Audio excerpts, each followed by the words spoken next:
Nah, dari sudut pandang lain mungkin The Coach Coffee Shop ini bisa dibilang juga melakukan strategi yang namanya brand extension. Ya.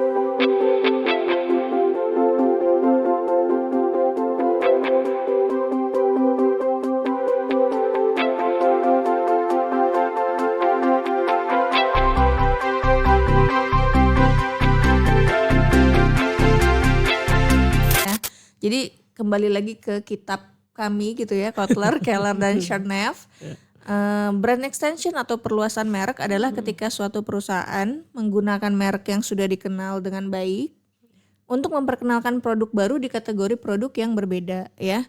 Kalau dalam kasus ini berarti The Coach Coffee Shop dari fashion ke food and beverage ya, Bu Ika? Iya betul, dan itu mereka lakukan tentunya setelah merek parent brand ya, parent brand mereka establish dulu gitu ya.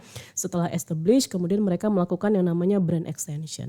Nah brand extension ini ada berbagai keunggulannya nih Soulmate gitu ya. Yang pertama, konsumen biasanya akan bisa menentukan yang namanya harapan atau set expectation sesuai dengan informasi atau pengalaman yang mereka miliki dengan parent brand. Jadi kalau misalnya mereka udah pernah coba beli tas Coach atau produk fashionnya Coach, kemudian ngerasa oke gitu ya. Kualitasnya bagus. Iya, jadi itu mereka biasanya akan set expectation juga sebelum mereka datang ke coffee shopnya gitu ya. Oke, kemudian yang kedua ini bisa mengurangi namanya biaya promosi nih Soulmate. Jadi konsumen kan udah pernah tahu merek sebelumnya gitu ya. Jadi konsumen sudah lebih trust sama produk tersebut dan biasanya akan mengurangi yang namanya perceived risk-nya. Ya, mereka gitu merasa risikonya lebih rendah nih karena minimal kita udah tahu produknya yang lain gitu ya. Udah pernah coba produk yang tadi ya parent brand-nya.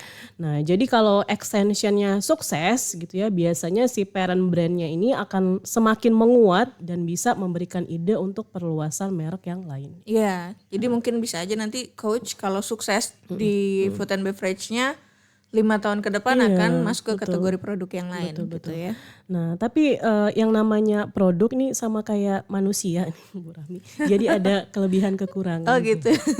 Nah kira-kira kalau kekurangannya apa ya Bu Rahmi dari brand extension ini? Iya nih, jadi di luar kelebihan-kelebihan yang tadi sudah disebutkan oleh Bu Ika nih, sayangnya brand extension juga punya beberapa kelemahan ya. Yang pertama adalah brand dilution ya. Jadi di sini konsumen itu tidak lagi mengasosiasikan suatu merek dengan produk tertentu.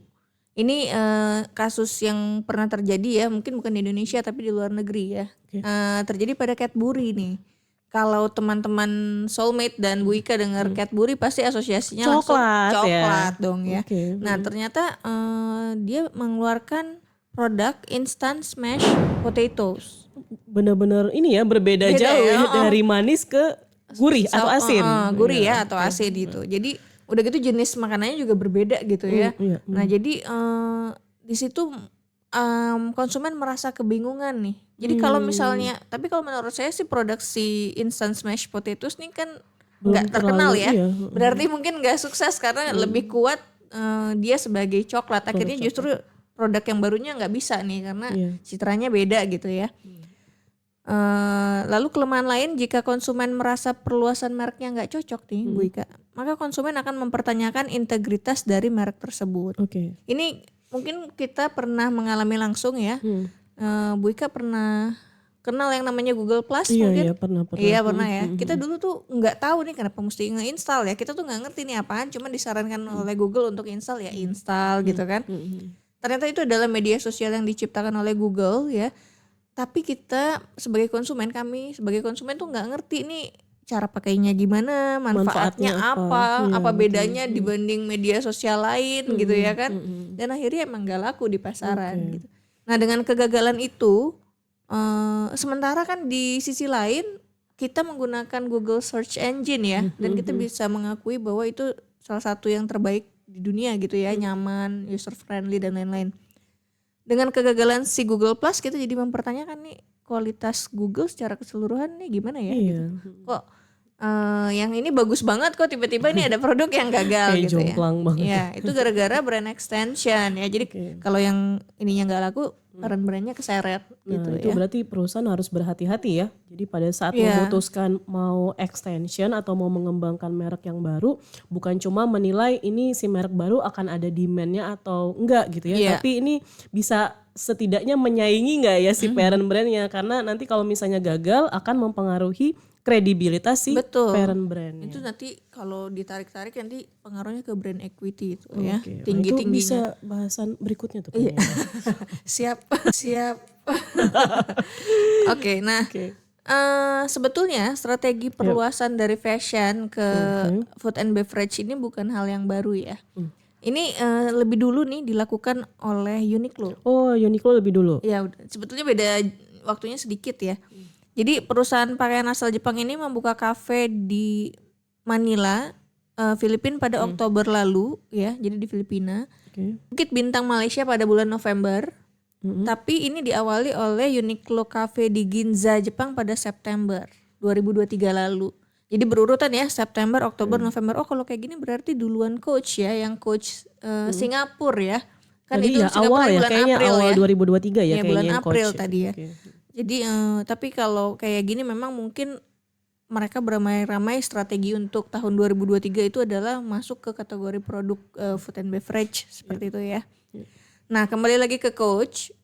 Kalau dilihat nih dari positioningnya kan yang fashion ini luxury ya.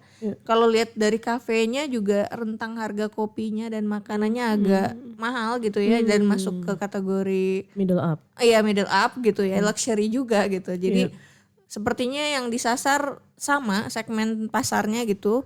Jadi ada keselarasan nih. Jadi mudah-mudahan strateginya sesuai dan kafenya ini bisa sesukses Coach di industri fashion gitu ya. Iya. Ini tadi sebenarnya kalau kita lihat nih Bu Rahmi, ini kembali lagi ke tadi tuh ke kelemahannya brand extension. Jadi mereka kan udah positioningnya di produk yang luxury gitu ya. Jadi mungkin apa ya, rasanya nggak mungkin juga kalau misalnya mereka masuk ke pasar yang baru tapi menawarkan produk yang mungkin lebih positioningnya rendah berbeda, ya, positioningnya lebih harganya rendah murah misalnya. Ya, jadi mereka menyesuaikan itu ya. Iya, karena itu akan jadi kerancuan image gitu ya. Ini sebetulnya Coach itu di sudut yang mana nih gitu ya kan. Dan pengen menyasarnya pasar yang mana. Kemudian kalau misalnya nanti misal nih set harganya lebih rendah, kualitasnya lebih rendah, kan otomatis nanti akan mempengaruhi parent brandnya kan. Betul sekali. Makanya memang kalau brand extension ini tantangannya kualitasnya harus setara ya. Jadi di kategori produk tersebut juga harus tetap bagus. Kan tentu ya kualitas tas sama kopi yang bagus itu berbeda gitu ya. Cuman di masing-masing kategori produk itu kualitasnya harus dianggap sama baik gitu ya. Kalau untuk brand extension. Supaya tidak merugikan parent brandnya juga nih yang jadi kanibal nanti ya. Betul. Nah, kita bisa buktiin nanti nih Bu Rahmi, mungkin 4-5 tahun mendatang kira-kira si cafe ini atau konsep yang baru dari Coach ini berhasil atau enggak. Iya, nanti kita lihat. Siapa tahu kita ada kesempatan setelah yang di Grand Indonesia kita coba yang Uniqlo di Bukit Bintang. Mimpi dulu ya, nggak apa-apa ya. Boleh. Atau mungkin kita dapat sponsor habis ini, dapat endorse buat nyobain bisa, gitu ya. Bisa. Menghayal aja dulu. Oke nih, Bu Ika, menarik sekali pembicaraan kita hari ini. Ini kayaknya daging banget hari ini ya, banyak yang teori-teori yang disampaikan nih. Mudah-mudahan Bu Ika nggak kapok nih datang ke podcast saya ya. Kita masih ada rencana podcast berikutnya ya ke depan ya. Mudah-mudahan juga Soulmate mendapatkan pengetahuan baru dari obrolan hari ini. Kalau begitu sama-sama kita tutup ya podcast kita pada hari ini. Bareng-bareng ngobrolnya ya. Oke. See you mates.